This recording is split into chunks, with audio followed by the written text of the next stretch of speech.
कि एक वोट से जीत हार तय होती है, तो क्यों आम आदमी की जिंदगी की कीमत नहीं होती? आम आदमी के वोट से चुने गए एक एक विधायक सांसद से सरकार की कीमत होती है, तो क्यों नहीं आम आदमी के वक्त की कीमत होती है?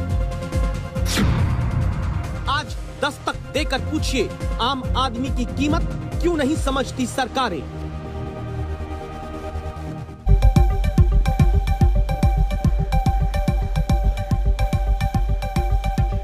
नमस्कार, आप देख रहे हैं आज तक। आपके साथ मैं हूं सईद अंसारी। स्वागत है आपका। रात के 10 बज रहे हैं आज तक पर आपके मुद्दों को प्रमुखता से उठाने वाला शो दस्तक आप देख रहे हैं, जहां आज आपको पूछना है कि क्यों आम आदमी के समय और जीवन की कीमत नहीं समझी जाती है। कभी भी कोई विधायक, सांसद, मंत्री या उनके घर वाले बीमार होते हैं तो वो किसी बड़े सरकारी अस्पताल या किसी महंगे प्राइवेट अस्पताल में अपना इलाज करवाते हैं, लेकिन जब वायरल फीवर की चपेट में लगातार उत्तर प्रदेश के जिले आ रहे हैं, तब स्वास्थ्य विभाग के तमाम कोशिशों के बावजूद जमीन पर आम आदमी ऐसे लोगों से इलाज करा रहा है जिनके डॉक्टर होने का भी पता नहीं है।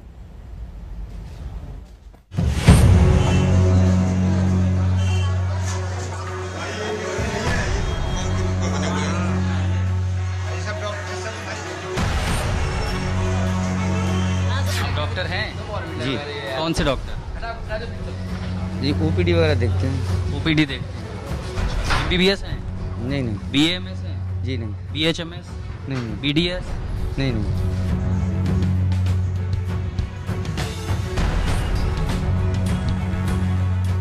यहाँ पर बाबूजी का इलाज चल रहा है, बहन जी यहाँ इलाज करा रही हैं, पीछे वहाँ ड्रिप चढ़ रही है, एक भाई साहब वहाँ लेटे हुए हैं और एक यहाँ पर, यानी 1 2 3 4 5 6 7 यहाँ जितने लोग बैठे हैं इन सब का इलाज किया जा रहा है। आप डॉक्टर हैं? हम डॉक्टर नहीं हैं, असिस्टेंट हैं। डॉक्टर कौन है यहाँ पे? दिनेश बैठते थे, वो अभी है नहीं यहाँ पर।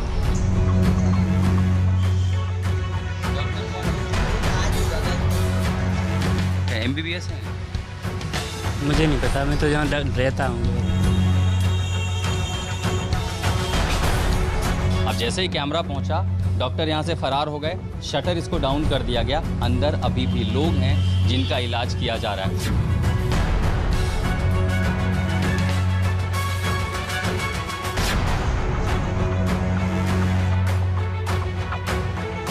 उत्तर प्रदेश में संक्रामक रोगों के इलाज में आम आदमी कहां खड़ा है, कहां पड़ा है, ये कहानी शुरू करने से पहले उत्तर प्रदेश के स्वास्थ्य मंत्री जयप्रताप सिंह को सुनकर नोट कर लीजिए कौन कौन सी बीमारियां फैली हैं। जो दिखाया जा रहा था उसमें स्क्रब टाइफस भी आया था, उसमें लेप्टोसाइरोसिस करके एक बीमारी भी आई है, नई बीमारी है। उसमें न सिर्फ डेंगू है, इसमें डायरिया से भी तमाम हमारे पास सूचना आए हुए हैं। इन्फ्लुएंजा जिसको आप H1N1 कहते हैं, उसके बाद आपके Japanese encephalitis JE, AES, dengue, और डेंगू के बाद आपका चिकनगुनिया, कालाजार और मलेरिया। एक सांस में 10 तरह की बीमारी जब स्वास्थ्य मंत्री फैलने की जानकारी दे रहे हैं, तब एक एक सेकंड कीमती है आम आदमी की जिंदगी के लिए। लेकिन क्या जनता की जिंदगी की कीमत समझी जाती है? इस सच को जानने के लिए उत्तर प्रदेश में कासगंज के सोरो कस्बे की सड़क को आज तक संवाददाता आशुतोष मिश्रा पार कर रहे हैं, जहां सावित्री क्लिनिक का बोर्ड है। आयुर्वेद की पढ़ाई पास डॉक्टर साहब ने 11 तरह की बीमारियों के इलाज का दावा किया, इसमें डेंगू भी है। बाहर बेंच पर एक बच्चे को सलाइन चढ़ाई जा रही है। बेंच पर बच्चे को लेटाकर सलाइन की बोतल को एक असिस्टेंट ने जाली से टांग दिया। भीतर एक दूसरे मरीज का भी ऐसे ही इलाज होता है, लेकिन ये इलाज करने वाले व्यक्ति क्या वाकई सही इलाज दे सकते हैं? आप डॉक्टर हैं? क्या नाम है आपका? डॉक्टर मुकेश कुमार। आप एमबीबीएस हैं? जी नहीं, BMS। अच्छा, आयुर्वेदाचार्य? जी जी। तो आप ये एलोपैथी दवाइयाँ कर रहे हैं लोगों की? जी, हमें 16 दवाओं की अनुमति है। हाँ? 16 दवाओं की अनुमति है सर। सवाल ये है कि जब पड़ोसी जिले फिरोजाबाद में 52 लोगों की मृत्यु 2 हफ्ते के भीतर संक्रामक रोगों से होने की बात आती है, जब कासगंज में भी तेज बुखार के लक्षण वाले मरीज आने लगे हों, तब क्यों ऐसे भगवान भरोसे इलाज के सहारे जनता है? यूपी के कासगंज के ही दूसरे कस्बे की तरफ आने पर यहाँ 2 शटर आधे खुले दिखते हैं। शटर से टंगी सलाइन की बोतल नजर आती है। आज तक का कैमरा और भीतर पहुंचता है तो इलाज के नाम पर चलती एक ऐसी दुकान सामने आती है जहां मरीज नहीं, मरीजों की भीड़ है। और इसे इलाज की दुकान ही कहना क्यों पड़ेगा? आप आज तक संवाददाता के सवालों के साथ सामने आए जवाब को ध्यान से सुनते जाइएगा। ये अस्पताल है, दुकान है किस चीज की? डॉक्टर की। डॉक्टरी की दुकान है। आप डॉक्टर हैं? जी। क्या नाम है आपका? डॉक्टर मलखान। हाँ, जोर से बोलिए। डॉक्टर मलखान। डॉक्टर मलखान। मलखान। आप डॉक्टर हैं? जी। कौन से डॉक्टर? जी ओपीडी वगैरह देखते हैं। ओपीडी देखते हैं। अच्छा, एमबीबीएस हैं? नहीं नहीं। बीएमएस हैं? जी नहीं। बीएचएमएस? नहीं नहीं। बीडीएस? नहीं नहीं। अच्छा, ये आपकी दुकान है? जी। सरकारी स्वास्थ्य अमला मोबाइल मेडिकल वैन कस्बों में भेज रहा है। दूर दराज के इलाकों में हेल्थ कैंप लगाने का काम भी शुरू हो चुका है। फॉगिंग का काम भी चल रहा है ताकि डेंगू मलेरिया के मच्छर ना पनपे। लेकिन सरकारी स्वास्थ्य व्यवस्था के बजाय लोकल लोगों से इलाज करा रहे लोग चारों तरफ हैं। स्वास्थ्य विभाग के अधिकारियों के साथ जब आज तक की टीम कासगंज के गणेशगंज कस्बे में पहुंची, यहाँ मरीज को शटर के भीतर बंद करके इलाज करने वाला गायब हो गया। इलाज चल रहा है? हाँ, कल दिखाई गई, फिर आज सवेरे गई ना घर। तो ये बंद कर दिया उनको अंदर? हाँ, अब पता न मालूम, हम आए तो केवल लाए। जैसे ही दरअसल यहाँ पर भी एक डॉक्टर हैं, खुद को डॉक्टर कहने वाले लोगों का इलाज कर रहे थे इस बुखार में। जैसे ही पता चला कि शासन की टीम और चिकित्सा अधिकारी पहुंच रहे हैं, शटर डाउन करके चले गए। अब ये माता जी, इनकी बहू अंदर, आप एडमिट कह लीजिए या इलाज करवाते कह लीजिए, अंदर ही हैं। आज भी हकीकत यह है कि हमारे देश में देश की 17% आबादी अपनी कुल कमाई का 10% स्वास्थ्य पर खर्च करती है। 4% आबादी का तो हेल्थ पर खर्च 25% से ज्यादा है। हर 5 में से एक भारतीय इलाज के लिए कर्ज लेने को मजबूर है। और इन सब के बीच सबसे दर्दनाक सत्य ये कि इलाज में लापरवाही के कारण हर साल 16 लोगों की मृत्यु तक हमारे देश में हो जाती है। फिर भी उत्तर प्रदेश में जब संक्रामक रोगों से जीवन मरण का संकट आम आदमी पर है, तो वो एटा के बहानपुर इलाके में ब्यूटी पार्लर के सामने बैठकर अपना इलाज करा रहा है। कोई खाद की दुकान के सामने बैठा है और पूरा गलियारा यहाँ उस डॉक्टर के भरोसे गंभीर होते संक्रामक रोगों की दवाई लेने आया, जिसके डॉक्टर होने पर ही सवाल है। यहाँ पर बाबू जी का इलाज चल रहा है, बहन जी यहाँ इलाज करा रही हैं, पीछे वहाँ ड्रिप चढ़ रही है। एक भाई साहब वहाँ लेटे हुए हैं और एक यहाँ पर, यानी 1 2 3 4 5 6 7 और पीछे तक ये जो लाइन लगी आप देख पा रहे हैं ना, ये दुकानों के भीतर। यहाँ एक खाद बीज की दुकान है, मतलब ये पूरा एक मार्केट एरिया है और यहाँ जितने लोग बैठे हैं इन सब का इलाज किया जा रहा है। आप दे रहे हैं दवाई यहाँ? अभी मैंने ही दी हुई है। अच्छा, क्या क्या लगा रहे हैं अभी दवाई में? इनको लारिनेट वगैरह दिया, क्लैरिपिल दिया। सब शिकायत सबसे ज़्यादा प्लेटलेट वगैरह डाउन है इनकी। डेंगू के सिम्टम्स? हाँ। डेंगू का टेस्ट हो रहा है? डेंगू का टेस्ट नहीं कराया यहाँ। आप डॉक्टर हैं? हम डॉक्टर नहीं हैं, असिस्टेंट हैं। डॉक्टर कौन है यहाँ पे? बुतलेस बैठते तो अभी है नहीं यहाँ पर। इस रिपोर्ट को तैयार करने के बाद अब हम लखनऊ पहुंचते हैं। स्वास्थ्य मंत्री जय प्रताप सिंह को इस तरह से होते लापरवाही के इलाज की जानकारी देते हैं और सवाल करते हैं क्या कार्रवाई हो रही है। हमारे स्वास्थ्य की टीम जाते हैं, उनका पंजीकरण नहीं है तो उनको वहाँ सील करना, और जो इस तरह के झोला छाप है जिनका कोई डिग्री नहीं है उनके ऊपर भी कार्रवाई हमारा समय समय पर महीना में 1 या 2 बार चलता है। जरूरी है कि इस कार्रवाई के मिशन को भी स्वास्थ्य विभाग दोबारा तेजी से बढ़ाए ताकि संक्रामक रोगों की चपेट में आते नागरिक किसी भी तरह से इलाज में लापरवाही के कारण अपनी जिंदगी न गंवाएं। कासगंज और एटा से आशुतोष मिश्रा के साथ अभिषेक मिश्रा, लखनऊ आज तक। हमारे देश में कहीं भी कभी भी कोई हादसा, कोई बीमारी, किसी लापरवाही के कारण यदि आम आदमी की जान जाती है तो सिर्फ नंबर गिनकर सरकारी सिस्टम उसे छोड़ देता है। मानो आम आदमी, आपकी हमारी कोई कीमत नहीं है। आम आदमी जिंदा रहते हुए वोट का सिर्फ एक नंबर हो, आम आदमी मर जाए तो मृतकों के आंकड़े का एक नंबर है। लेकिन अगर आपको हम हमारे देश में आम आदमी की कीमत बताएं तो आप हैरान रह जाएंगे क्या है। जैसे भारत की सालाना जीडीपी करीब 200 लाख करोड़ रुपए है, मतलब इसका मतलब क्या है? इसका मतलब यह हुआ कि भारत के नागरिक हर साल 200 लाख करोड़ रुपए के गुड्स और सर्विस का निर्माण करते हैं।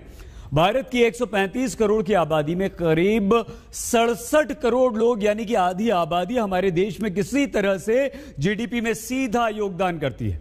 और इस तरह से अगर हम देखें तो एक व्यक्ति की कीमत सालाना होती है 3 करोड़ रुपए। जहां आम आदमी हमारे देश का, हिंदुस्तान का 3 करोड़ रुपए का है वो। मतलब क्या हुआ? मतलब यह हुआ कि लेकिन संक्रामक रोग जब हमारे देश के दूसरे राज्यों में अभी फैल रहा है तो क्या आपकी हमारी यानी कि आम आदमी की कीमत को सरकारी व्यवस्था समझती है?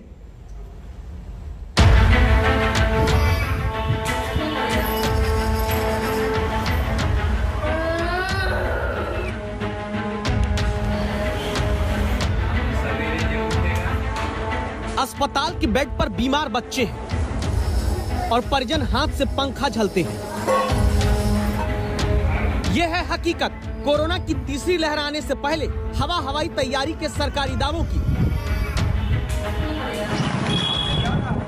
बिहार में हाजीपुर का सदर अस्पताल है। अंदर बच्चों का वार्ड, जहां एसी तो लगे हैं लेकिन ये एसी सिर्फ सफेद हाथी हैं, दिखते हैं, चलते नहीं, काम के नहीं। यही कारण है कि सदर अस्पताल के भीतर आम आदमी की जिंदगी की कीमत न समझने वाली व्यवस्था यूं पंखा झलने के लिए छोड़ देती है। और आप सोचिए, गर्मी है, उमस है, बच्चों को बुखार है, उनका बदन तप रहा होगा और वो कैसे सहते होंगे इस गर्मी को, उमस को। बात सिर्फ इतनी नहीं कि एसी खराब है, एसी के साथ यहाँ मॉनिटर भी 7 में से 4 खराब है। वेंटिलेटर तो ढक कर रखा हुआ है, इस्तेमाल करने की हालत में नहीं, क्योंकि चलाने के लिए टेक्नीशियन ही इस सदर अस्पताल के भीतर नहीं है। बस चमचमाती हुई सीएमओ साहब की गाड़ी है जो कहते हैं अरे अभी कहाँ जरूरत है वेंटिलेटर की, जब होगी तब कर लेंगे सही। वेंटिलेटर अभी हम लोग प्रयास में है कि वो चालू हम लोग कर लें, ताकि तीसरी लहर अगर आवे तो या वायरल फीवर का ही आवे। अभी तक हमारे यहाँ वायरल फीवर का कोई केस डिटेक्ट नहीं हुआ है, लेकिन अगर आवे तो उससे हम लोग कम्बैट कर सकें। सीएमओ साहब दावा भी झूठा करते हैं क्या? क्योंकि अंदर स्टाफ नर्स ही बताती है कि बच्चे संक्रामक रोग के पीड़िता रहे हैं। पिछले कुछ दिनों में लगभग कितने बच्चे यहाँ पे भर्ती हुए हैं? 20 लगभग। सब में वायरल फीवर जैसा कुछ सिम्टम वगैरह था? सब में फीवर था और वायरल फीवर का भी कुछ सिम्टम्स था। बच्चे वायरल फीवर के अगर सरकारी अस्पताल में आएंगे और इलाज मिले ना मिले लेकिन गर्मी से परेशान होकर झुलसेंगे, तो क्या इसीलिए गरीब नागरिकों को निजी अस्पताल में महंगा इलाज कराने के लिए मजबूर कर दिया जाता है? जहां एनएसएसओ का सर्वे ही बताता है कि सरकारी अस्पताल की तुलना में देश में प्राइवेट में इलाज कराना 7 गुना महंगा पड़ता है। सिर्फ बुखार से पीड़ित के इलाज में अगर सरकारी सेवा में औसत 2,845 रुपए खर्च होते हैं, तो प्राइवेट अस्पताल में खर्च जनता को औसत 15,513 रुपए का पड़ता है। क्योंकि सरकारी स्वास्थ्य व्यवस्था ऐसी है जहां एसी है लेकिन आपके हाथ में पंखा पकड़ा देगी। आनंद कुमार, हाजीपुर, आज तक। हमारे देश में ऐसा कई बार हुआ है जब सिर्फ एक वोट के कारण किसी नेता को चुनाव हारना पड़ा है। हमारे देश में ऐसा भी हुआ है जब एक वोट के कारण सरकार गिरी है। एक आम आदमी के एक वोट की कीमत बहुत बड़ी होती है। अगर हम इसे रुपए में बदल कर देखें तो क्या होगा, कितनी कीमत होगी, देखिए हम आपको बताएं। इसके लिए पहले आप ये समझ लीजिए कि 2021-22 में केंद्र सरकार के अनुमान के अनुसार 34,83,236 करोड़ रुपए खर्च करने वाली है। इस रकम को खर्च करने का जिम्मा हमारे देश के 90 करोड़ मतदाताओं ने सरकार को दिया है। तो इस तरह से अगर हम देखें तो हमारे एक मतदाता, एक आम आदमी, आपके और हमारे वोट की कीमत होती है 38,700 रुपए। और चूंकि 5 साल के लिए हम सरकार को चुनते हैं, वोट देते हैं, तो इसे 5 गुना आप कर लीजिए। 5 गुना करके अगर देखा जाए तो हमारे एक वोट की कीमत हो जाती है 1,94,000 रुपया। ये हमारे एक वोट की कीमत है, आप अंदाजा लगाइए। लेकिन आम आदमी देश का यानी कि वोटर के समय की कीमत क्या हमारा रेल विभाग नहीं समझता है? यह सवाल उठा है सुप्रीम कोर्ट की एक टिप्पणी के बाद, जब ट्रेन लूट होने के बाद एक यात्री की फ्लाइट मिस हो गई। मामला अदालत में पहुंचा तो सुप्रीम कोर्ट ने रेलवे को 30,000 रुपए का हर्जाना भरने का आदेश देते हुए कहा कि यात्री का समय अनमोल होता है। इस बात को समझिए प्लीज। यात्रीगण की तरफ से भारतीय रेलवे ध्यान दे, जब किराया फुल लेते हैं तो रेल भी फुल राइट टाइम पर पहुंचाने का काम करे, क्योंकि आम आदमी सिर्फ रेल से आने जाने का पैसा नहीं देता बल्कि सही समय पर पहुंचाने का भी देता है। लेकिन आपने हमेशा कई बार रेलवे स्टेशन पर ऐसा सुना होगा कि आपकी ट्रेन इतनी देरी से चल रही है।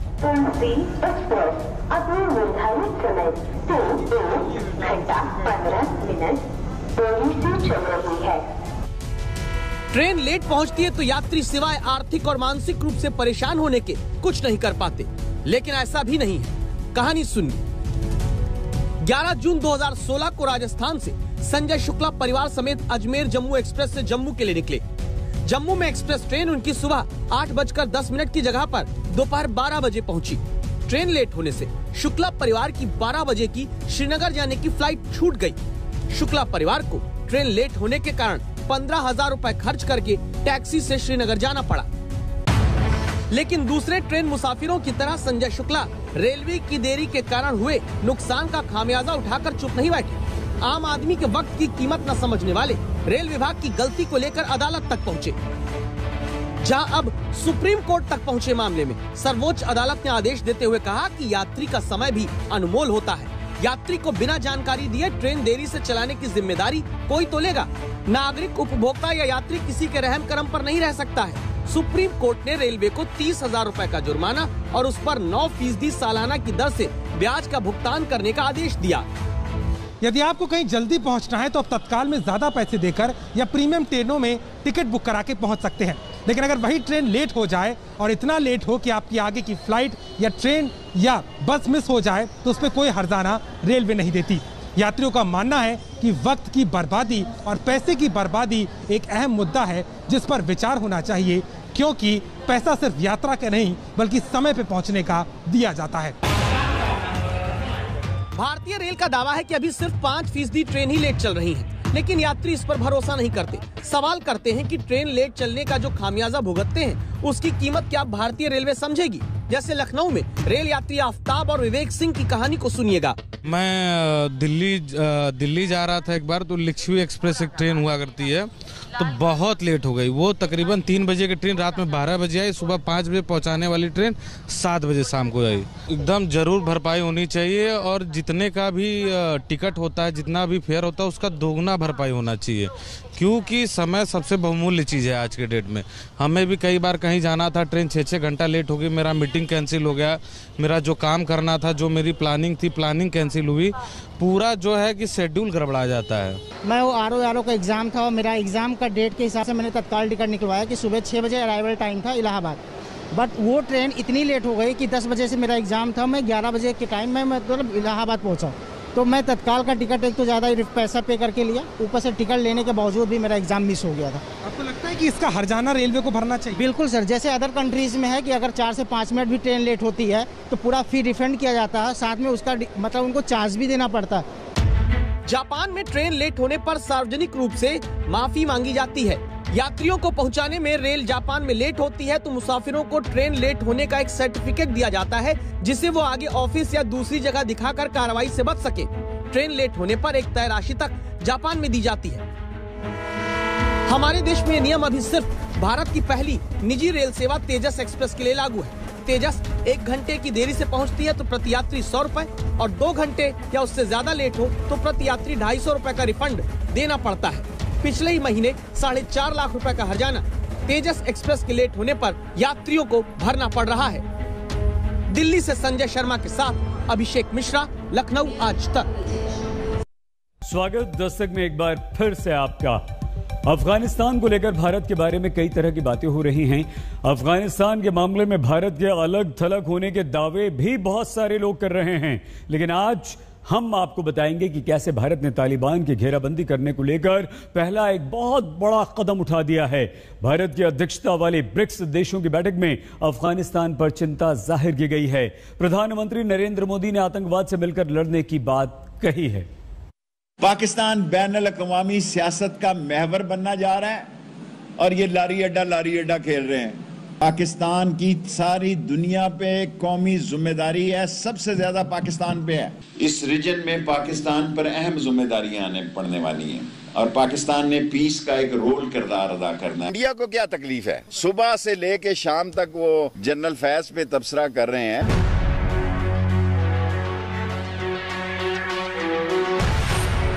तालिबान के हाथों में अफगानिस्तान जाने के बाद से पाकिस्तान की खुशी का ठिकाना नहीं है और वो फूला नहीं समा रहा। पाकिस्तान में हर छोटे बड़े नेता, मंत्री और सेना के मन में लट्टू फूट रहा है। उन्हें यकीन हो गया है कि वो तालिबान के जरिए भारत को बड़े आराम से अफगानिस्तान से बाहर निकाल देंगे। लेकिन ब्रिक्स सम्मेलन में जो इशारा मिला वो पाकिस्तान की नींद उड़ाने वाला है, जहां आतंक पर रूस भी भारत के साथ आकर खड़ा हो गया है। मल्टीलेटरल सिस्टम की मजबूती और सुधार, इस पर एक साझा पोजीशन ली। हमने BRICS counter terrorism action plan भी एडॉप्ट किया है। हम महत्वपूर्ण वैश्विक तथा क्षेत्रीय मुद्दों पर भी चर्चा करेंगे। And its allies' withdrawal from Afghanistan has led to a new crisis, and it's still unclear how this will affect regional and global security. That's why it is for good reason that our countries have paid special attention to this issue. Meanwhile, we are all interested in Afghanistan's ceasing to be a threat to the neighbors. BRICS 5 देशों Brazil, रूस, India, चीन, south Africa का एक group है, जिसकी बैठक में भारत के एजेंडे पर रूस की मोहर लगना बहुत बड़ी बात है, क्योंकि अफगानिस्तान के मामले में रूस और चीन एक साथ हैं और तालिबान के साथ आगे बढ़ना चाहते हैं। इसीलिए पाकिस्तान के अंदर से भी आवाज आनी शुरू हो गई है कि अफगानिस्तान को लेकर भारत ने बड़ा खेल कर दिया है। खबरें ये भी हैं कि जर्मन इंटेलिजेंस के लोग भी आके दिल्ली में बैठे हुए हैं। तो जो खिचड़ी जो पक रही है वो दिल्ली में पक रही है, अफगानिस्तान में नहीं पक रही। पाकिस्तान के एक्सपर्ट को आपने सुना, जो खुलेआम भारत की सघन कूटनीति के सकारात्मक परिणामों को मान रहे हैं, जिसमें ब्रिक्स में हुआ घटनाक्रम सबसे महत्वपूर्ण है। In the context of his comments on terrorism, he also noted that the territory of Afghanistan should not be used for drug trafficking or terrorism. Also that they should not pose difficulties or be a problem for neighbors. And he also mentioned about the rise of certain radical movements, particularly of ISIL. And in this sense, there was a very strong endorsement of India's perspectives in this context. BRICS में आतंकवाद का मुद्दा उठना अपने आप में भारतीय कूटनीति की जीत है, जो अफगानिस्तान के पेचीदा मुद्दे पर अमेरिका और रूस को एक जमीन पर लेकर आने में सफल हो गई है। अफगानिस्तान पर पाकिस्तान के बढ़ते दबदबे को देखते हुए भारत के 3 बड़े लक्ष्य हैं। पहला, काबुल में तालिबान पर नकेल कसना। दूसरा, आतंकवाद को लेकर तालिबान से प्रतिबद्धता हासिल करना। और तीसरा, कानून का राज बहाल करना। तीनों लक्ष्य हासिल होने का सीधा मतलब अफगानिस्तान में पाकिस्तानी मंसूबों पर पानी फिरना है, जिसकी पटकथा दिल्ली में काफी दिनों से लिखी जा रही थी। बुधवार को रूस के सुरक्षा परिषद सचिव निकोले पेत्रुशेव दिल्ली आए और उन्होंने प्रधानमंत्री नरेंद्र मोदी, विदेश मंत्री एस जयशंकर और राष्ट्रीय सुरक्षा सलाहकार अजीत डोभाल से मुलाकात की। पेत्रुशेव की भारत यात्रा 24 अगस्त को प्रधानमंत्री नरेंद्र मोदी और रूसी राष्ट्रपति व्लादिमीर पुतिन के बीच फोन पर हुई बातचीत का नतीजा थी। वहीं विदेश मंत्री एस जयशंकर और अमेरिकी विदेश मंत्री ब्लिंकन के बीच वार्ता के नतीजे के तौर पर सीआईए की हाई प्रोफाइल टीम की भारत यात्रा का रोड मैप तैयार हुआ। दिल्ली आकर अफगानिस्तान पर चर्चा करने वालों में रूस के अलावा अमेरिकी खुफिया एजेंसी सीआईए के चीफ विलियम बर्न्स भी शामिल हैं, जिनकी भारत यात्रा को गोपनीयता के पर्दे में रखा गया। मीडिया रिपोर्ट्स के मुताबिक इसी दौरान ब्रिटेन की खुफिया एजेंसी MI6 के प्रमुख ने दिल्ली आकर अफगानिस्तान पर चर्चा की। एक वक्त में दुनिया के 3 बड़े और ताकतवर देशों की राष्ट्रीय सुरक्षा से जुड़े अफसरों को दिल्ली बुलाकर भारत ने चीन और पाकिस्तान की नींद उड़ा दी है।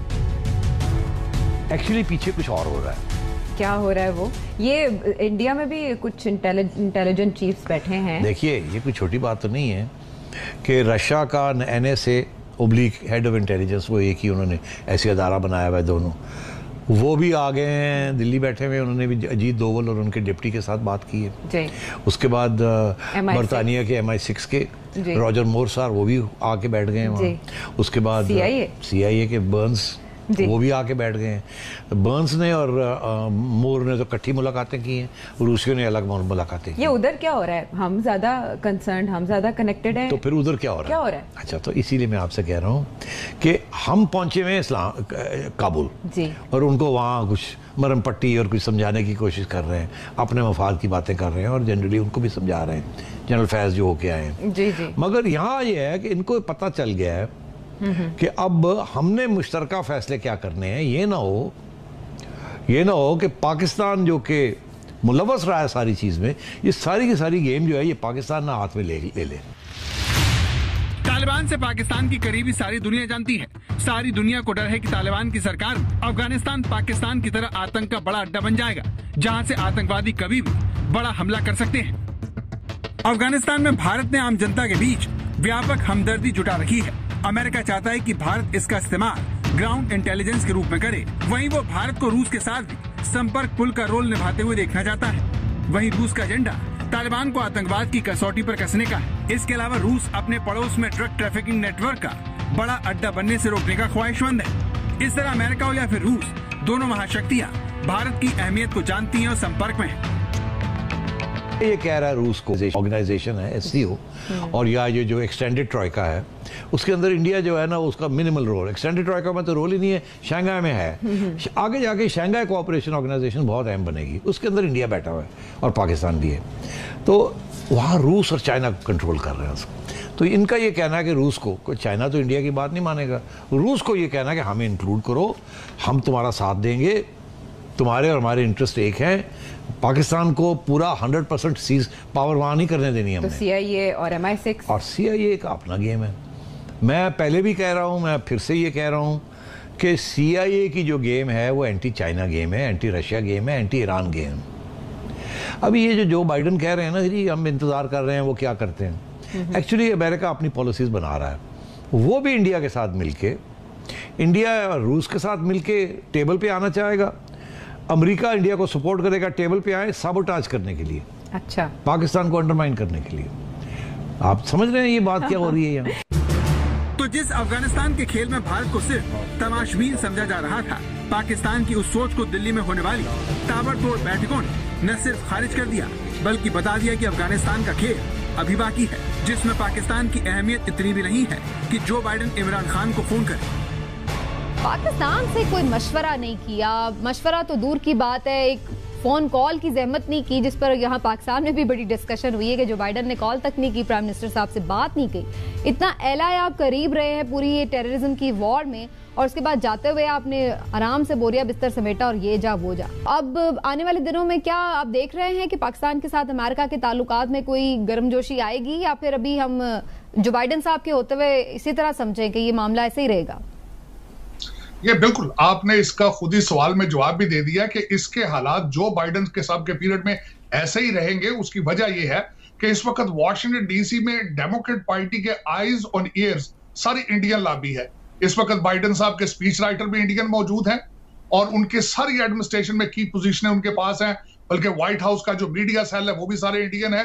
तो वो उनको बिल्कुल आने नहीं देंगे, आइसोलेशन में रखेंगे। इमरान अपनी आवाम को अफगानिस्तान के जरिए पाकिस्तान की किस्मत बदलने का ख्वाब दिखा रहे हैं, लेकिन हकीकत यह है कि तमाम नाराजगी और तंज के बावजूद वो जो बाइडन को फोन उठाने पर मजबूर नहीं कर सके, जबकि तालिबान के आने से बैकफुट पर बताया जा रहा भारत अफगानिस्तान पर रूस और अमेरिका से खुलकर अपनी बात कर रहा है। देखिए, स्पष्ट बात यह कि रूस और चीन पाकिस्तान के साथ है, लेकिन उसमें चीन पाकिस्तान के साथ पूरी तौर से है, रूस नहीं है, क्योंकि रूस नहीं चाहता कि उसकी सॉफ्ट अंडरवेली में जो कि ताजिकिस्तान, तुर्कमेनिस्तान और उज्बेकिस्तान है जिसके बॉर्डर अफगानिस्तान से लगते हैं, वहाँ पर कोई उसके पड़ोस में कोई आतंकवादी सरकार आए। और चूँकि तालिबान के क्रेडेंशियल्स अच्छे नहीं हैं, इसलिए रूस उतना उसके साथ तालिबान के साथ मामले में पाक के साथ नहीं जा सकता। अमेरिका के बारे में कहा जाता है कि वो अपनी नीतियां 10 साल पहले ही बना लेता है। अफगानिस्तान से अमेरिका भले ही निकल गया, लेकिन वो अफगानिस्तान और सेंट्रल एशिया को रूस और चीन के हवाले कर देगा, ये बात गले नहीं उतरती। यानी अफगानिस्तान की पिक्चर अभी बाकी है। आज तक ब्यूरो। तो तालिबान और पाकिस्तान दोनों की आगे की राह आसान बिल्कुल नहीं है। तालिबान तो खुद अपनी कब्र खोदने में लग गया है। तालिबान ने आज कहा है कि वो महिलाओं को मंत्री नहीं बनाएगा।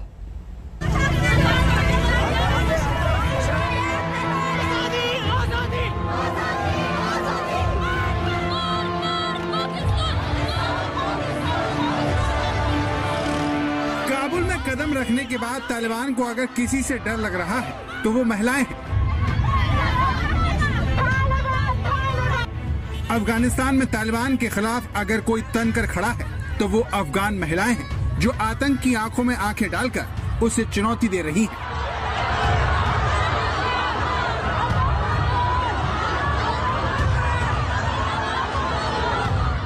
ये सब तब है जब तालिबान अफगानिस्तान की बेटियों को डराने की भरकस कोशिश कर रहा है।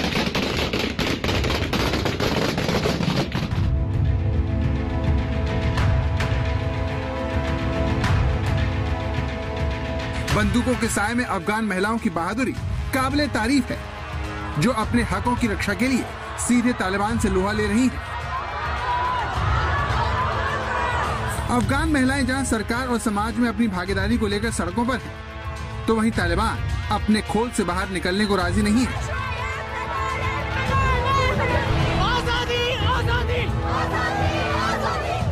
महिलाओं को सरकार में हिस्सेदारी देने के सवाल पर तालिबान का कहना है कि महिलाओं का काम सिर्फ बच्चे पैदा करना है, वो मंत्री कभी नहीं बन सकती। एक महिला मंत्री नहीं बन सकती। ये ऐसा है जैसे आप उसके गले में कुछ डाल दें जिसे वो उठा नहीं सकती। एक महिला के लिए कैबिनेट में होना जरूरी नहीं, उन्हें बच्चे पैदा करने चाहिए। और महिला प्रदर्शनकारी सभी अफगान महिलाओं का प्रतिनिधित्व नहीं करती।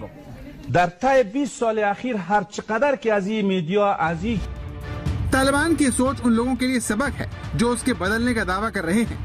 ये बयान बताता है कि काबुल में 20 साल बाद लौटा तालिबान पहले जितना कट्टर ही है, जो न महिलाओं की कद्र करता है और न ही शिक्षा की। वली द दिन पे वजह बांधे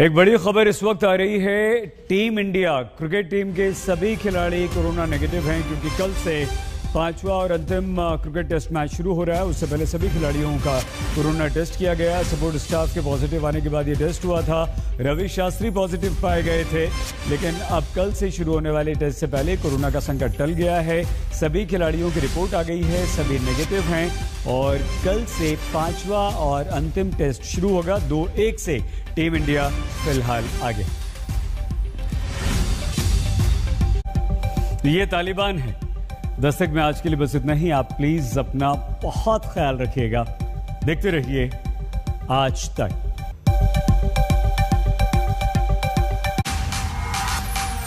आज तक